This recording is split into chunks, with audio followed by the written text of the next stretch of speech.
basta abrir o coração, que Ele agirá. Ele agirá. Mais uma vez, Ele tem muitos planos para mim, assim, ó. Separei duas passagens para nós partilharmos hoje, nessa noite em que nós vamos falar um pouco sobre o combate do cristão, né? Combate na oração. É importante nós sabermos que, e nós sabemos disso, né? Que o nosso Deus é o Deus do amor.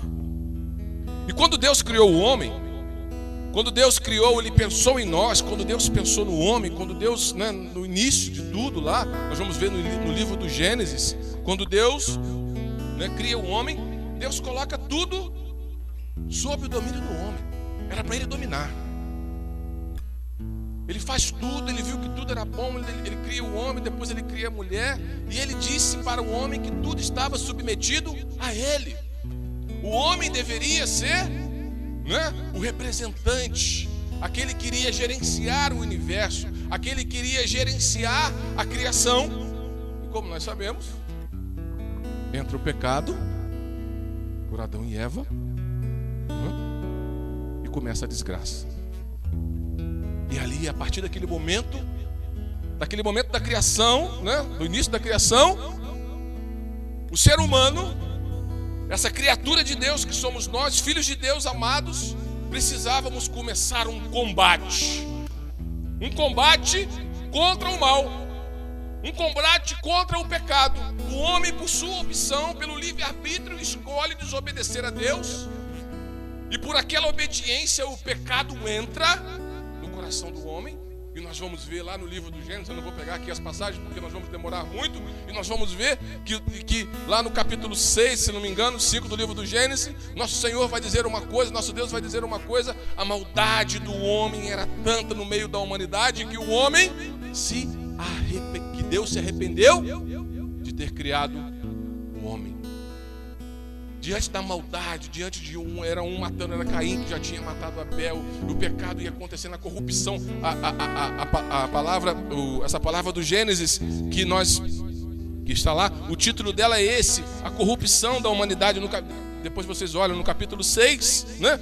E vai dizer lá no 5, o Senhor viu que a maldade dos homens era grande na terra e que os seus pensamentos do seu coração estavam continuamente voltados para o mal, e o Senhor arrependeu-se de ter criado o homem na terra.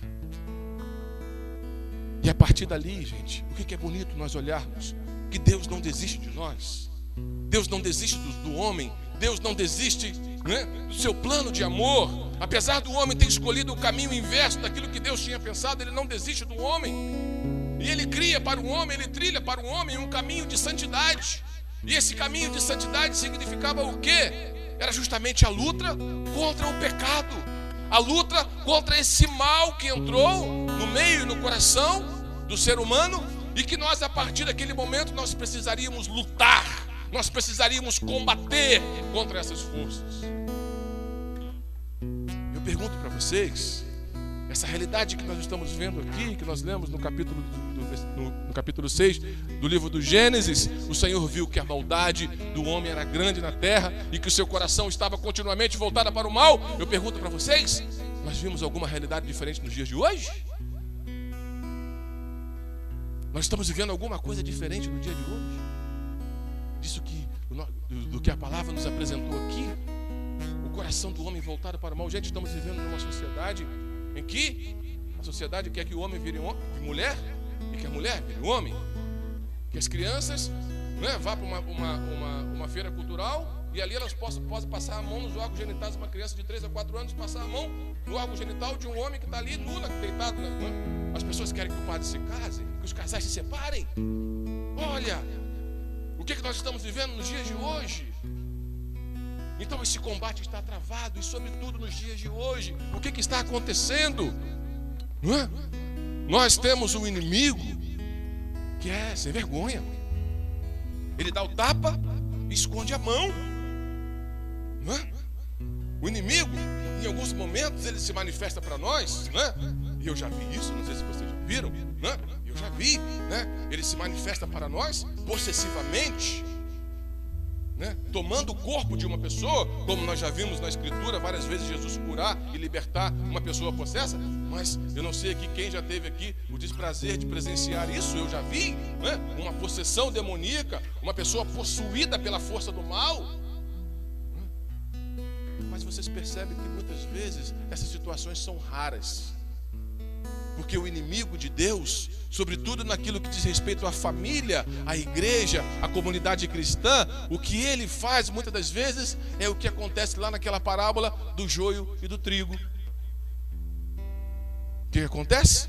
Os semeadores, diz a palavra, foram lá, semearam o trigo, a colheita, prepararam o terreno, colocaram, semearam o trigo. E qual foi a hora que o inimigo veio? Colocar o joio? Quem é que lembra? Fala mais alto. À noite. Por quê? Porque aqui os ceifadores, aqueles que tinham plantado, estavam descansando, estavam dormindo, talvez esmoreceram um pouco na vigilância, na oração. E a palavra diz que o inimigo à noite veio e semeou o trigo, o joio no meio do trigo, atrapalhando toda aquela plantação.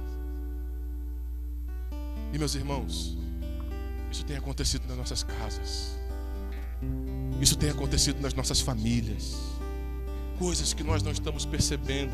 Eu me lembro que há 20 anos atrás eu estava na casa da minha tia com a minha avó, e minha avó é testemunha de Jeová. Ela tem 103 anos e a gente até hoje corre dela porque ela quer converter a gente, né? Em casa, ela vai na casa da mamãe e ela, a gente senta do lado dela e fala: meu filho, Jeová Deus no Evangelho. Impressionante, gente. A palavra lá no livro do Deuteronômio, no capítulo 18, diz isso. Falei: vó, nem eu consigo gravar isso, como é que a senhora grava? Né? 103 anos. E lá em casa, Deus que perdoe, né? Deus sabe, mas a gente tem um código com meus irmãos, né? Falei: quando a avó pegar a gente, né? Você pega o telefone sem fio e fala assim: ó, telefone pra você. Mas não é nada, a gente levanta: ó, peraí, vó, só um minutinho, vai e sai, né? Porque ela fica ali, cara, a gente não consegue sair, não consegue. E eu me lembro, né? Que um dia chegando, minha avó sempre assim, muito... teve um fato com a gente lá em casa, né? Nós éramos namorados e minha mãe estava operada. E aí a Carla foi lá para casa, né? Eu tinha uma loja, né? Ela foi lá para a loja me ajudar um pouco, né? Aí no final, quando eu saí da loja pro meu irmão ir, fui lá para casa, nós almoçamos. Aí falei: Carla, vamos ficar um pouquinho com a mamãe aqui. A mãe chegou do hospital, né? Depois a gente vai para tua casa. Aí peguei um colchonete, tava minha mãe, minhas irmãs, todo mundo. Peguei um colchonete e colocamos no chão. Botei um travesseiro e Carla deitou do meu lado. Ela chegou assim, olhou para Carla, 90 e poucos anos na época ela tinha. Na minha época isso aí não podia não, né? Aí a gente ficou assim, mas assim, não tinha nada demais, né? E por que eu estou dizendo isso? Porque eu me lembro que há 20 anos atrás, na casa da vovó, vocês lembram daquela novela? Eu não vou lembrar o nome da novela, que dizia assim, tinha o tema da novela era aquela: pelado, pelado, nu com a mão no bolso. Todo mundo viu essa novela, tá vendo? Cantaram até a musiquinha, olha só. E aí, não, o que aparecia? No final da música, no final da trilha, aparecia um homem nu, no finalzinho, um homem nu, né? Parecendo com a, né? Desculpe aqui, tem crianças aí com as suas nádegas aí, né? Aparecendo, e aquela coisa assim de 3 segundos aparecia. E aquilo escandalizou a vovó. Oh, meu Deus, onde esse mundo vai parar? Né? Mas a princípio, para algumas pessoas aquilo era uma coisa, né? Não era tão escandaloso, não era tão... Né?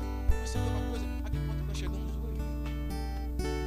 Então, o que o inimigo vai fazendo na nossa vida? Ele dá o tapa, esconde a mão, ele vai plantando sorrateiramente, ele vai colocando ali o joio devagar, e nós não vamos percebendo, né? E de repente ali, e vamos ver como é que estão os meios de comunicação hoje. Uma guerra declarada contra a família, uma guerra declarada contra a igreja, uma guerra declarada contra os bons costumes, contra os bons propósitos, uma guerra declarada. Agora eles declararam. Agora ele colocou a cara. E nós que estamos aqui, nós que somos igreja, nós que somos comunidade, precisamos combater. Precisamos erguer o nosso coração e não nos acostumarmos com isso. E não nos acostumarmos com aquilo que o demônio, com aquilo que os meios de comunicação estão vomitando dentro da nossa casa.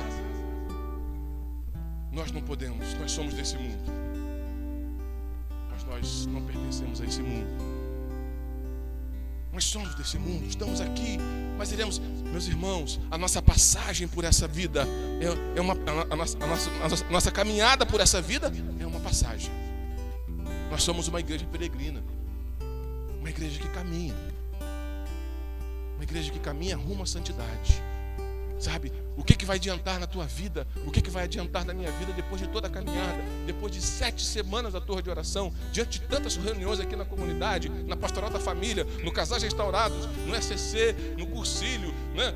Quantos encontros eu participei? O que vai adiantar na minha vida se eu não ganhar a coroa da justiça?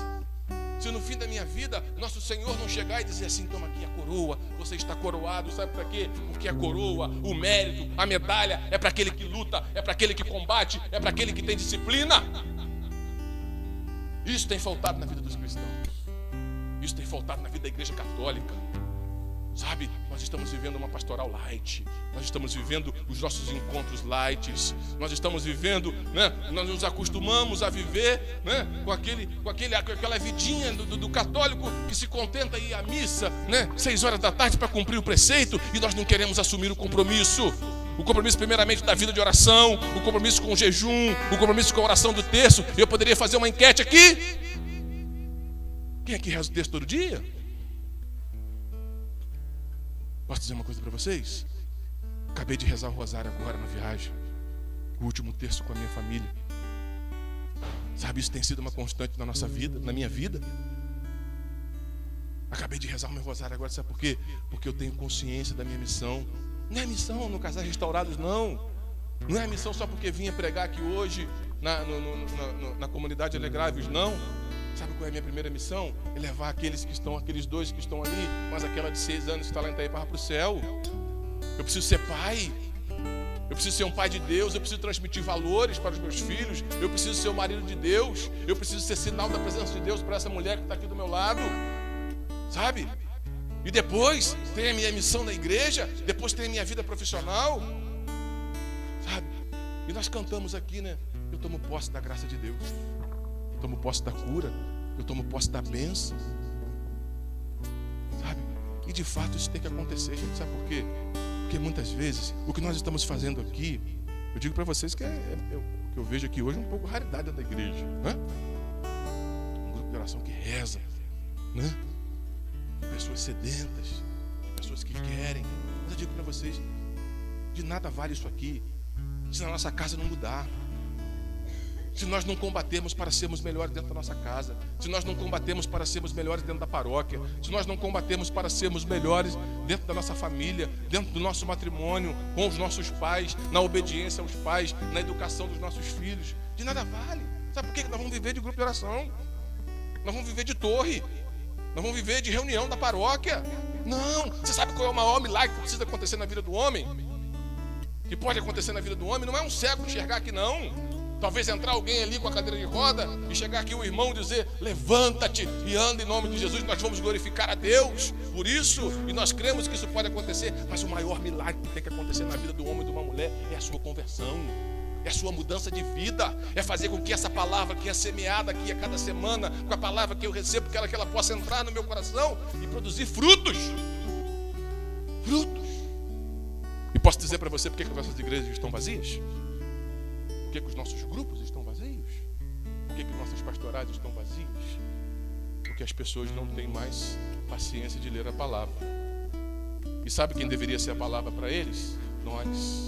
Eles deveriam olhar para nós, católicos, e dizer assim: caramba, eu quero viver como eles, eu quero fazer essa experiência que eles fazem, eu quero ter esse mesmo ardor, eu quero ter esse comportamento no trabalho como ele tem, eu quero tratar a minha esposa como ele trata, eu quero tratar o meu esposo como ele trata. Eu digo para você, o teu casamento é sinal do amor de Deus para o teu vizinho. As tuas atitudes do teu trabalho, isso é combate, gente. Combate não é vir para a torre, levantar a mão e ficar rezando só, não. Isso que nós fazemos aqui precisa acontecer lá fora. Esse é o verdadeiro combate espiritual. Converter a vida das pessoas através da nossa. É isso que precisa acontecer. Esse clamor que nós precisamos pedir para a igreja nos tempos de hoje. Isso não depende do padre, isso depende de nós, de cada cristão batizado. São José precisa de você, a tua família precisa de você, os teus amigos do trabalho precisam de você, o teu marido, a tua esposa, os teus filhos, os teus pais precisam de você. Mas eu digo para você, não é somente vindo aqui, não é somente indo à missa que isso vai acontecer, não. São as tuas atitudes, é o teu jeito de ser, o teu modo de olhar, o teu modo de falar, o teu modo de tratar, que precisa refletir Deus na vida das pessoas. Aí você fala assim, Paulinho, mas tu não sabe o que é comer 1 quilo de sal com a minha esposa? Sabe o que a gente fala do quilo de sal? Porque o sal demora a acabar, né? O sal a gente usa pouquinho só, né? Tu não sabe o que é a vida do meu pai. Tu não sabe o que é ter um pai alcoólatra. Tu não sabe... Aí vamos passar o microfone aqui e cada um vai me contar uma história triste. Eu tenho certeza disso. Cada um vai me apresentar uma cruz que vive dentro da sua casa. Cada um vai me apresentar um problema. Pega comigo o livro dos Juízes, capítulo 6, versículo 1. Como é um livro que a gente não costuma abrir muito, vou dar aqui para vocês a página, tá? Página 282.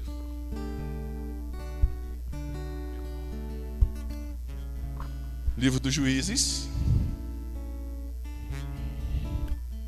capítulo 6, versículo 1.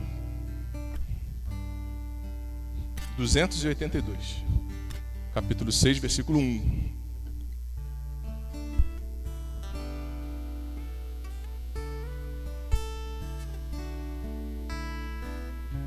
É a história de um homem chamado Gideão. Um homem que Deus suscita no meio de um povo que está oprimido. E eu não vou ler todas as partes aqui, porque senão a gente vai tomar muito tempo, mas vamos pegar aqui, olha. Os israelitas fizeram mal aos olhos do Senhor, e o Senhor entregou-os nas mãos dos madianitas durante 7 anos. A mão de Madian pesou rudemente contra Israel. Por medo dos madianitas, os filhos de Israel refugiaram-se nas cavernas das montanhas, em cavernas e fortificações. Quando Israel semeava, subia Madian com Amaleque e os filhos do Oriente para atacá-lo. Acompanhavam de frente deles e devastavam as suas plantações até a vizinhança de Gaza. E não deixavam os israelitas provisão alguma, nem ovelhas, nem bois, nem jumentos. Subiam com todos os seus rebanhos e tendas, semelhante a uma nuvem de gafanhotos. E essa multidão inumerável de homens e de camelos subiam e, lê para mim o que acontecia aí, devastava a terra. E aí, gente, olha só o que acontece. Gideão fazia parte desse povo de Israel. Esse povo vai e peca. Nós sabemos de toda a confusão do povo de Israel, um povo de cabeça dura igual todos nós. E Deus entrega esse povo 7 anos nas mãos dos madianitas. O que acontece, gente? Todo ano esse povo preparava a sua colheita, preparava a sua plantação, fazia provisão para eles poderem se alimentar, fazia as suas plantações ali, cuidava do seu rebanho. E o que acontecia? Os madianitas subiam e roubavam isso tudo. Roubavam isso tudo. Roubavam os seus camelos, roubavam os seus bois, roubavam os seus animais, devastavam a sua plantação. E o que acontecia? Eles estavam vendo, né? O povo de Israel ali vendo os seus irmãos morrer de fome, porque muitas vezes eles não tinham o que comer. Sabe? Era um povo que estava oprimido, né? Eles ficavam um povo que perdeu as esperanças, porque veja bem o que acontecia. Eles trabalhavam durante todo o ano, preparavam a alimentação, preparavam para colher os frutos da terra e, na época da colheita, os madianitas subiam e lhe roubavam tudo. Levavam seus animais e aquele povo ficava sem, a palavra vai dizer que eles ficavam sem provisão alguma. Ano após ano isso ia acontecendo, durante 7 anos. Isso foi acontecendo na vida desse povo. E Deus resolve intervir. Sabe? Eu quero dizer para você, meu irmão, muitas vezes na tua vida pessoal, tua vida quando você coloca a tua cabeça no travesseiro, né? E muitas vezes para nós colocamos a cabeça no travesseiro e em alguns momentos da nossa vida nós perguntamos: por que nós estamos fazendo nesse mundo? O que eu vim fazer aqui? Diante da tristeza daquele dia, diante daquela briga conjugal, diante da atitude de um filho, diante da atitude de um pai, diante daquilo que você passou no colégio, muitas vezes nós colocamos: isso é combate. E nós precisamos combater contra isso, nós precisamos assumir que nós somos filhos de Deus, que nós pertencemos a Deus. Mas muitas vezes a nossa história está como a história desse povo. Nós estamos plantando, nós estamos fazendo, nós estamos buscando, e nós vivemos, nós participamos do grupo, nós participamos da comunidade, nós participamos do ministério de música, e eu faço isso na igreja, eu faço aquilo, né? Mas muitas das vezes nós vemos a nossa vida devastada pelo inimigo. Muitas das vezes são situações que aparecem na nossa história, na nossa vida, e é um desemprego, e é a situação de uma doença, e é a morte de alguém, né? Enfim, são tantas coisas que vão acontecendo na nossa caminhada cristã, que o nosso sentimento é como desse povo, um povo que perdeu a esperança, um povo que não consegue mais levantar a cabeça, porque nós trabalhamos, porque nós ceifamos, porque nós preparamos a terra, e na época da nossa colheita, na época de nós recebemos os nossos frutos, na época de nós recebemos a graça, aquilo que nós desejamos, o inimigo vem para devastar a nossa vida. E nós experimentamos muitas das vezes na nossa vida o silêncio de Deus. Quem aqui já não experimentou o silêncio de Deus? Sabe o que é o silêncio de Deus? É quando você olha, você levanta, você bota a cabeça para o alto, você bota a cabeça para baixo, você olha nos 360 graus e você fala assim: onde está Deus? Onde está Deus? Eu perdi a minha esperança, eu não quero mais caminhar, eu não quero mais continuar. E depois de 7 anos, lá no versículo 11, versículo 11b, diz o seguinte: Gideão, seu filho, estava limpando o trigo no lagar para escondê-lo dos madianitas. Olha o que Gideão estava fazendo, gente. Gideão estava limpando o trigo. O que eles faziam? Eles cavavam fossas, eles cavavam buracos no chão, e eles pegavam toda aquela plantação e eles escondiam, porque eles já sabiam que o inimigo ia agir. E eles precisavam se preparar para aquele combate, mas eles não tinham força para combater contra tantos homens, contra tantas pessoas. Porque humanamente falando, eles não tinham como se atracar com aqueles homens. Eles eram mais fortes, eram mais poderosos, eles chegavam devastando. E o que eles faziam? Olha só que a humilhação que esse povo passava. Eles faziam as cisternas no chão, num buraco no chão, colocavam ali a comida, a sua plantação, escondiam as suas coisas ali, e muitas das vezes se escondiam naqueles buracos. Quem de nós já não passou por uma situação semelhante a essa, em que nós temos que nos esconder, a qual nós somos humilhados, a qual nós temos que esconder, se colocar ali como Gideão estava ali preparando tudo aquilo que ele tinha plantado, fruto do seu trabalho, do trabalho daquele povo, do trabalho dos seus irmãos, e ele tinha que esconder, porque ele não tinha força, ele não tinha mais capacidade de se levantar e de se afrontar com aquele povo. Estava morando dentro de uma cisterna, estava morando dentro de uma caverna. E aí, o que acontece? Versículo 12: o anjo do Senhor apareceu-lhe e disse: o Senhor está contigo, valente guerreiro. Gideão respondeu: ah, meu Senhor, se tu estás conosco, por que vieram todos esses males? Onde estão aqueles prodígios que contaram nossos pais, dizendo: o Senhor fez-nos verdadeiramente sair do Egito? Agora o Senhor abandonou-nos e entregou-lo nas mãos dos madianitas. Então o Senhor voltando-se para ele, disse: vai, com a força que tu tens, e livra Israel dos madianitas. Porventura não sou eu que te envio? Ó Senhor, respondeu Gideão, com que livrarei eu Israel? Minha família é a última, e eu sou o menor da casa do meu pai. Gente, muitas das vezes a situação da nossa vida que nós estamos enfrentando, das mais diversas possíveis, daquela que eu pedi para você rezar, que te leva à tristeza, que te leva à depressão, que te leva a perder o brilho, que te leva a perder a vontade de rezar, que te leva a perder a vontade de ir à missa. Muitas das vezes acontece situação na nossa vida em que nós olhamos que pode aparecer um anjo do Senhor para falar com a gente não acredita.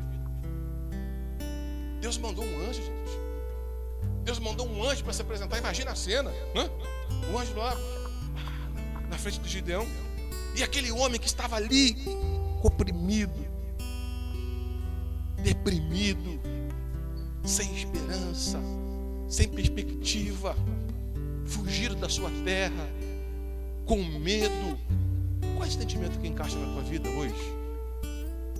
O medo, a solidão, a tristeza, a depressão. O que falta na tua vida hoje? Era esse o estado que Gideão estava. Dentro da fossa. E Deus manda um anjo para dizer para ele: olha, você vai livrar o povo. Mas ele fala: Senhor, como eu?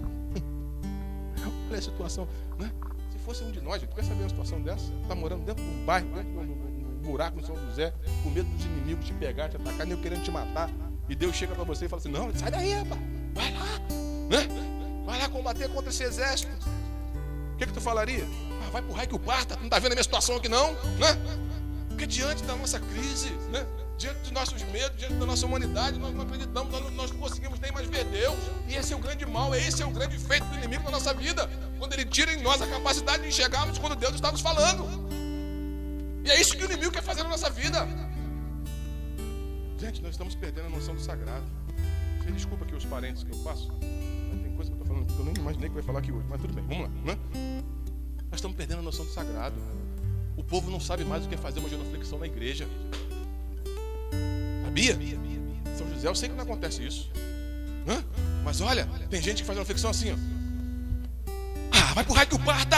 Pelo amor de Deus, nós estamos perdendo a noção daquilo que é sagrado. Vai ver o final das nossas missas, parece feira.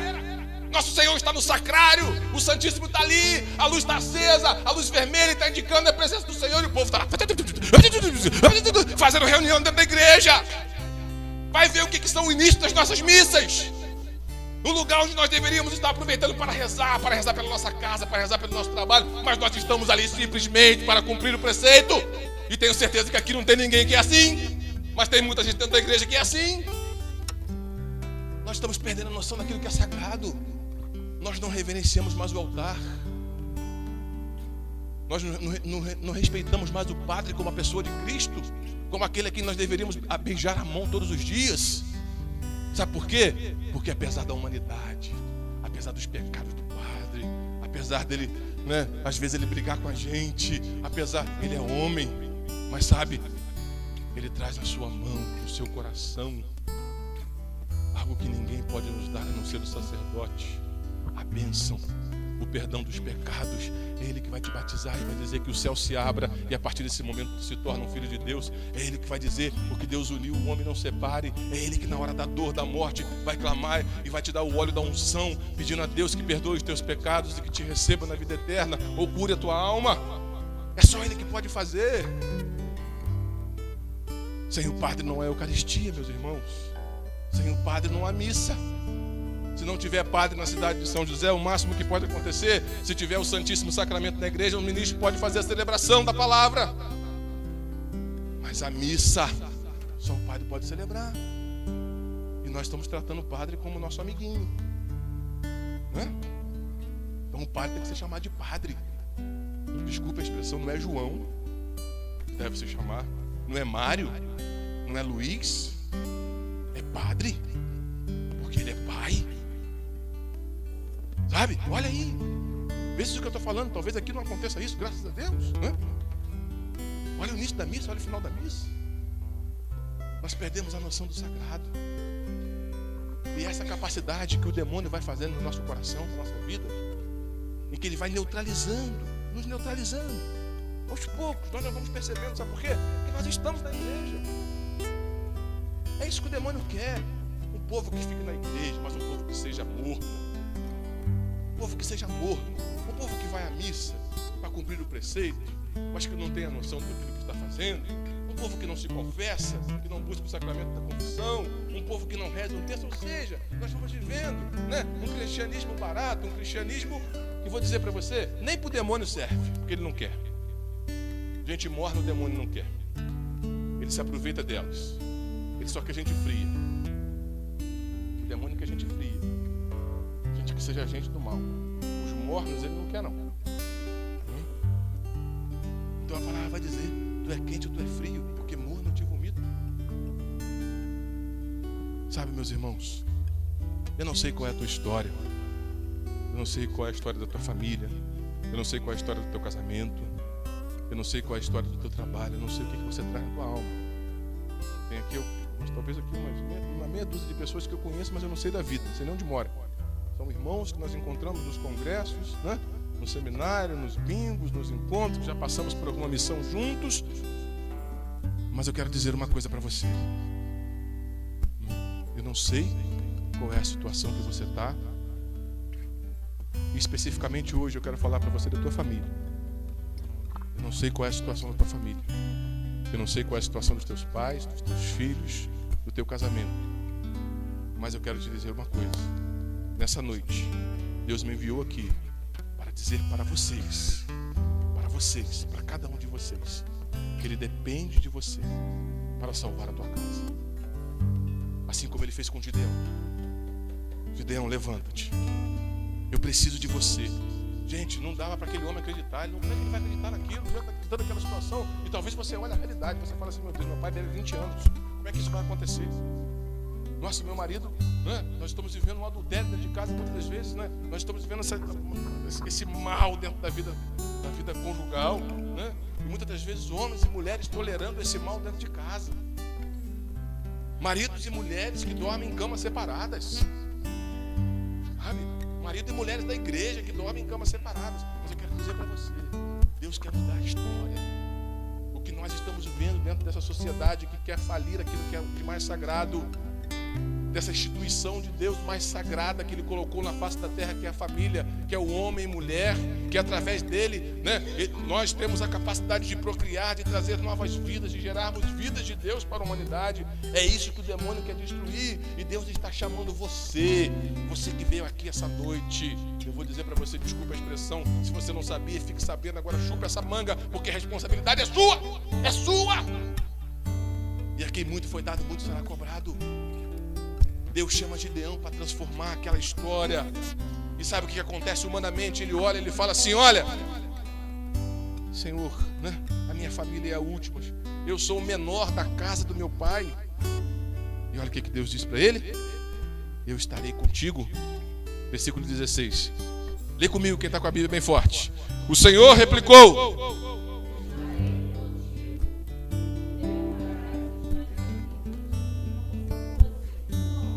vamos ler mais forte para o pessoal que está sem a Bíblia poder entender? Vamos lá?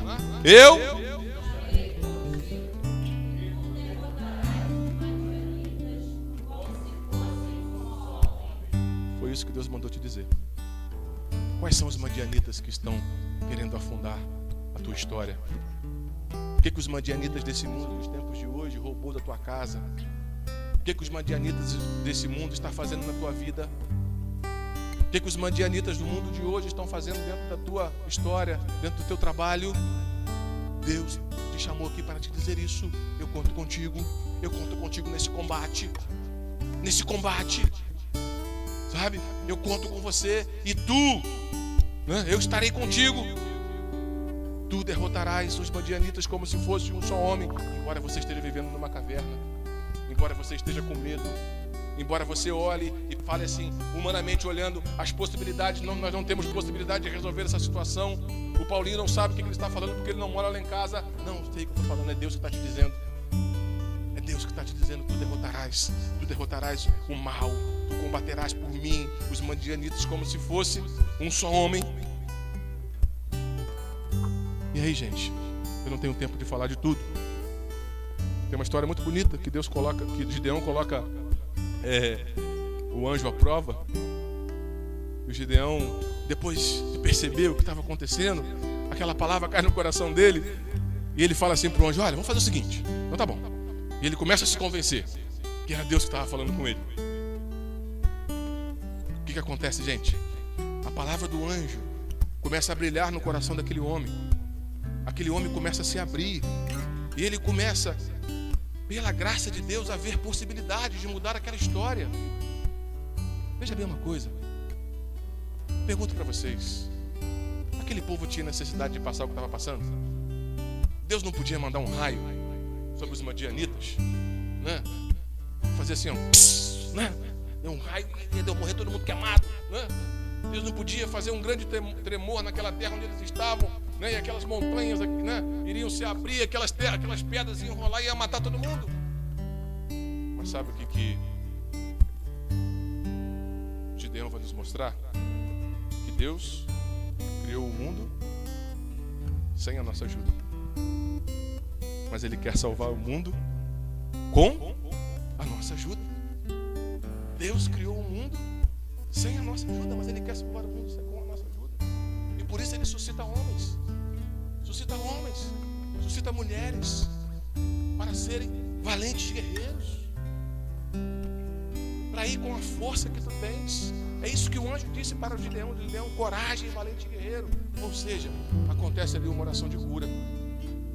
Acontece ali uma oração de cura daquele homem que estava se sentindo o menor dos menores, daquele homem que não tinha mais força, daquele homem que estava deprimido, daquele homem que estava envergonhado, daquele homem que estava triste naquela caverna, daquele homem que não via mais perspectivas na sua frente, daquele homem que não conseguia mais enxergar onde está Deus. O anjo, onde estava Deus, o anjo chega, coloca, fala para ele, começa a conversar com ele, e ele vai abrindo o coração, e começa a brilhar nele uma perspectiva de melhor.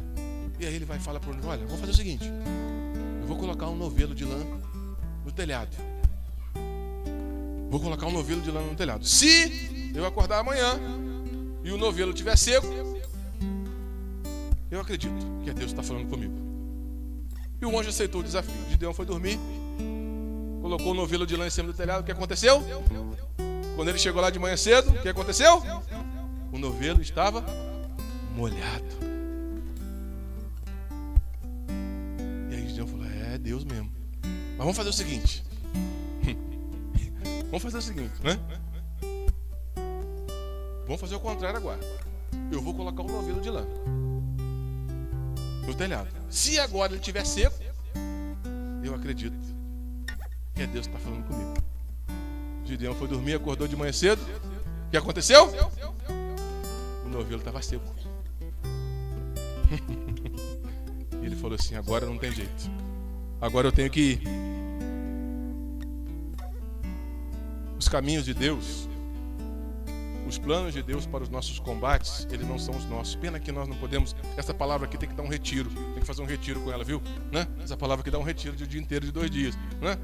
Mas olha só, o Senhor manda Gideão, né? Lá no versículo capítulo 7, né? Gideão levantou-se no dia seguinte, bem cedo, foi acampar. Chamou o 2. O Senhor disse a Gideão: a gente que levas contigo é numerosa demais para que eu entregue Madiã em suas mãos. Israel poderia gloriar-se à minha custa, dizendo: foi a mão do Senhor que o livrou. Manda, olha só, manda, pois, publicar este aviso para todos. Quem for medroso ou tímido, volte para trás e deixe a montanha. Olha, se você não acreditar que para o combate a força que está dentro de você é de Deus para transformar qualquer que seja a realidade mundana, qualquer que seja a realidade errada da tua vida, qualquer que seja a realidade adversa que você está vivendo, eu vou dizer uma coisa para você: desista. O que te espera é um inferno. Desista. Não, olha o que Deus vai dizer: quem for medroso ou tímido, volte para trás e deixe a montanha. Sabe o que aconteceu? 22 mil homens voltaram. Gideão falou: meu Deus, lascou tudo, Senhor, né? Ó, Deus complicando as coisas para a nossa vida, né? Meu Deus do céu, eu aceito. Eu estou na caverna, estava lá quieto na minha, né? Os madianitas iam passar, eles não iam me ver, eu ia segurar minha colheita. Deus me tira de lá, fala que eu tenho que salvar o povo, eu boto o exército aqui, e agora Deus faz 20 mil voltar. E eu não sei aqui quantos ficaram ainda, né? Para na beira do rio e Deus fala: olha, aqueles que botarem a boca no rio Mas foi mais ou menos isso. Aqueles que beberem a água, sem colocar a mão no chão, colocar a boca no rio, são com esses que você vai contar. Sabe quantos fizeram isso? 300. Pensa bem o que era isso, gente. Tinha 20 mil homens, tinha mais de 20 mil homens. Olha só Deus complicando as coisas. E com 300 homens, Gideão vai combater os madianitas. Os madianitas passaram uma noite de orgias, ela vai dizer. Eles se embebedaram. E Gideão monta uma estratégia. Ele chega no acampamento dos madianitas, naquela escuridão à noite ainda. Eles começam a tocar a trombeta e os sinos. E os madianitas acordam apavorados, ainda embriagados. Eles não sabem o que está acontecendo naquela escuridão. E o que acontece? Eles começam a se atracar uns com os outros. Eles começam a se matar. E Gideão vence aquela batalha. Qual é a batalha que você tem que enfrentar? Qual é a batalha que você tem que enfrentar, que você está fugindo?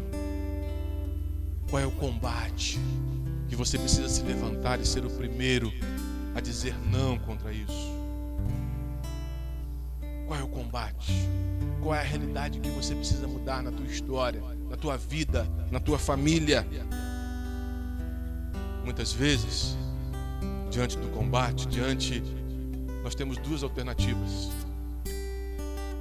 Ou nós arredamos o pé e voltamos para a montanha, ou nós damos passo para frente e enfrentamos o combate. Mas eu digo para você, se você decidir voltar para a montanha, você vai viver eternamente dentro de uma caverna, escondido, humilhado, sem a graça de Deus.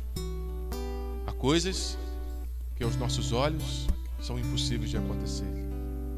Mas quando nós tomamos posse da força, nós dizemos: chega de ficar nesse buraco. Chega de ficar nesse buraco. Eu vou lutar. Você não foi criado. Deus não pensou em você para você viver dentro de um buraco, para você viver dentro de uma caverna, para você viver escondida, para você viver de mentiras, para você viver um casamento de mentira, para você viver uma relação de mentira, para você viver... Não, você não foi criado para isso. Você foi criado para a felicidade. Embora nós... Me empresta esse crucifixo aqui. Ele sai? Não? Tem um no chão aqui, perto de mim. Eu digo para você, eu não estou aqui pregando para você uma teologia, nem sou teólogo, né? Mas não estou aqui dizendo para você que você não vai ter mais sofrimento, que você não vai ter mais luta. Não, sabe por quê? Porque essa pregação é uma pregação demoníaca, que algumas igrejas têm pregado aí: pare de sofrer, venha para cá, os teus problemas acabaram. Não. Os teus problemas vão continuar, a tua luta vai continuar, sabe?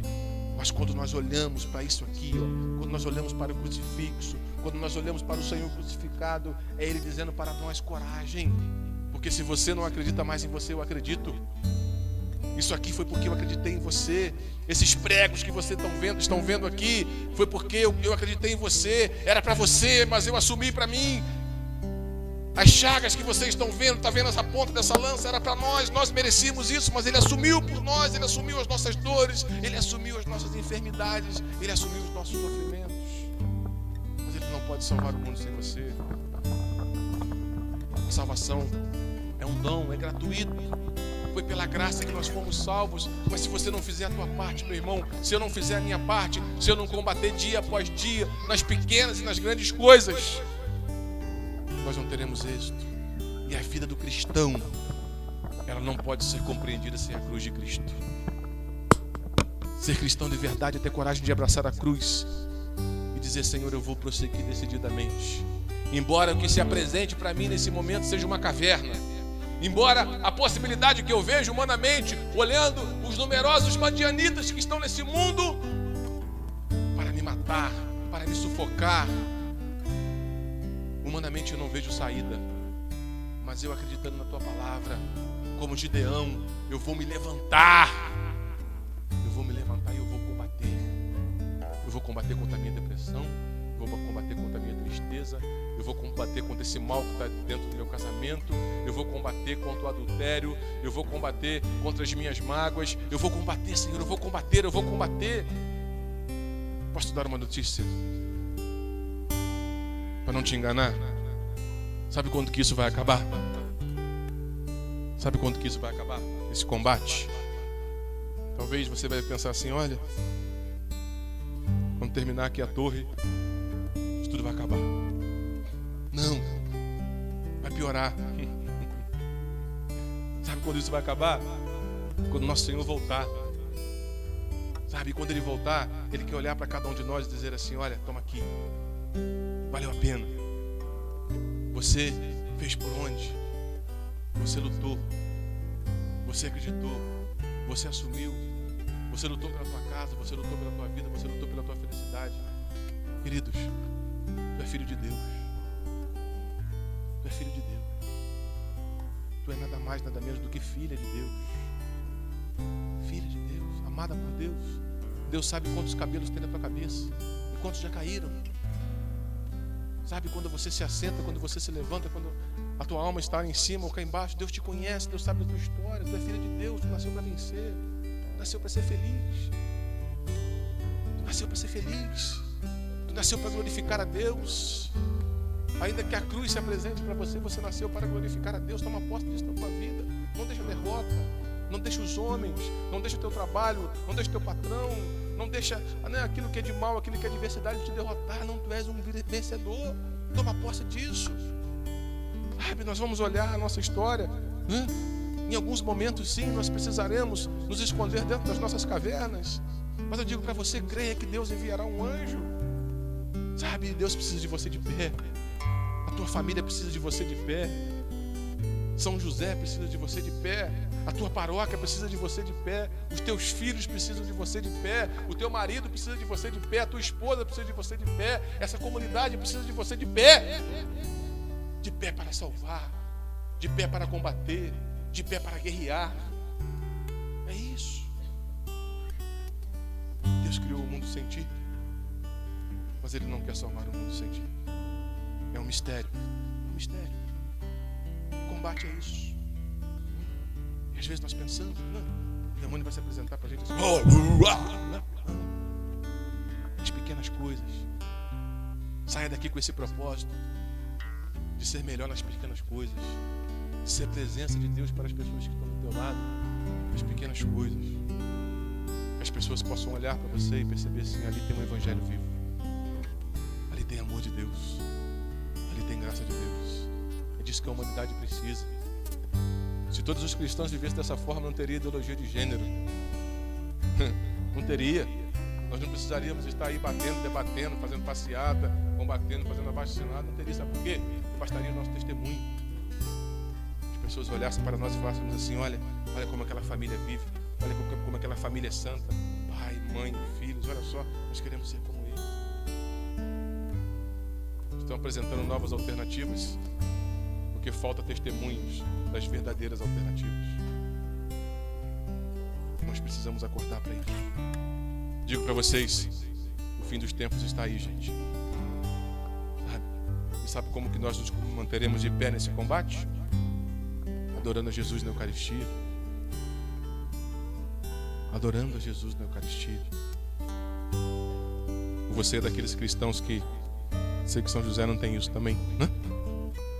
Daqueles cristãos que passam na porta da igreja e sequer fazem uma genuflexão, ou vai direto para a reunião do salão paroquial para resolver as coisas burocráticas dos nossos pastorais.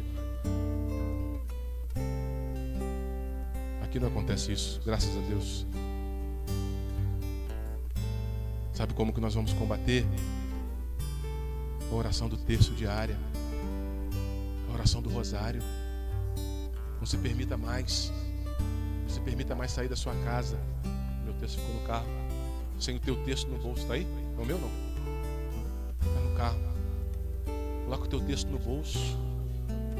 Vou dizer uma coisa para vocês, me desculpe, não quero nem ver quem é que está sem, mas vir para um grupo de oração que a palavra está sendo proclamada e não trazer a palavra, meu Deus, o que é isso? Não quero nem olhar quem está sem para não ficar constrangido, nem vocês. Mas é verdade, gente. Mas é verdade. Sabe por quê? Nós não trazemos a palavra, talvez porque ela não tenha sentido para nós. Por que você não trouxe a palavra? E ela, quando eu estou aqui querendo apontar o dedo na sua cara, não, estou querendo te dar um alerta. São essas coisas que a gente vai perdendo se a gente perceber. Cadê a Bíblia? Cadê o texto? Cadê aquilo que é sagrado? Sabe? Adoração a Jesus, o jejum. Vou dizer para você, gente, olha, que a tua mão direita eu não vejo o que faz a tua esquerda. Mas eu estou aqui numa comunidade fechada. Sabe o que eu comi hoje? Pão com manteiga, uma banana e uma maçã. Foi o que eu comi até agora. Sabe por quê? Porque eu disse para Deus, olha só, eu não tenho que levar o que é meu, eu tenho que levar o que é teu. Então eu me humilho na tua presença, Senhor. Eu me humilho, sabe, da minha vontade, daquilo que é meu, para que a tua graça possa reinar, para que eu possa levar a tua presença, a tua palavra, aquilo que tu quer falar. Eu preciso me humilhar, eu preciso ser de Deus. E o jejum é isso, é dizer para Deus que eu dependo dele, eu preciso de Deus.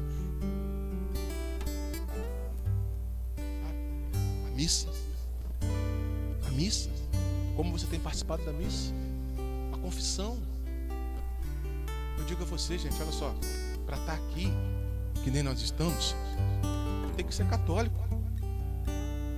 E ser católico, sabe o que significa? Lá no projeto, o pessoal fala assim para mim, o que eu preciso? O que eu preciso para trabalhar nos cursos do projeto?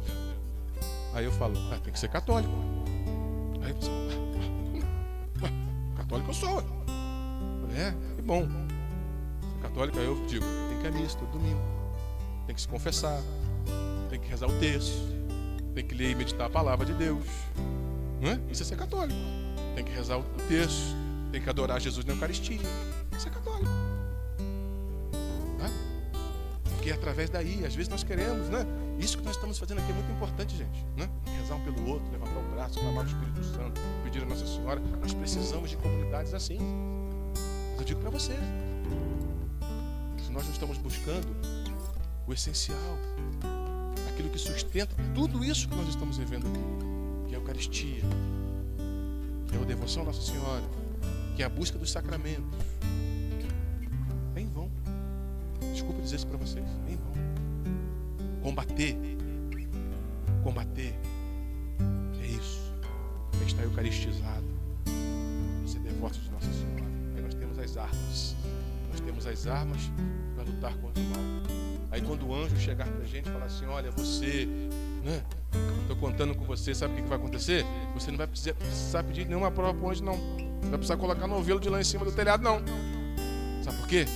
Porque você vai estar cheio da graça de Deus. E você vai dizer, sim, eu vou com a força. Eu vou com a força de Deus, como um valente guerreiro. Deus conta com você. Deus conta com você. Não deixa que nada nesse mundo tire aquilo que é mais importante e que Jesus conquistou na cruz para nós. A tua dignidade.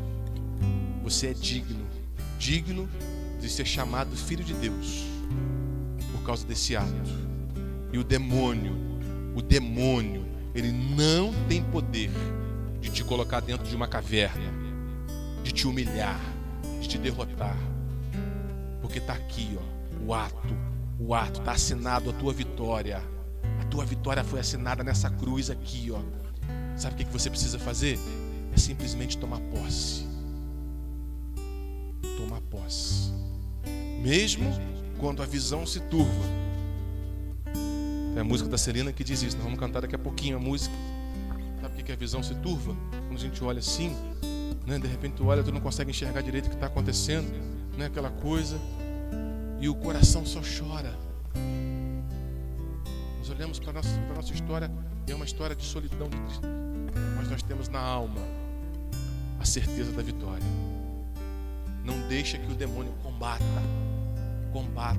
Você é filho de Deus. São João vai nos dizer, considerai com que amor nos amou o nosso Senhor, para sermos chamados filhos de Deus. E nós o somos de fato. Você é filho de Deus. Você é filho do cara que criou tudo isso aí, todo esse universo. Não tem nada mais, nada menos do que isso. Você é filho dele.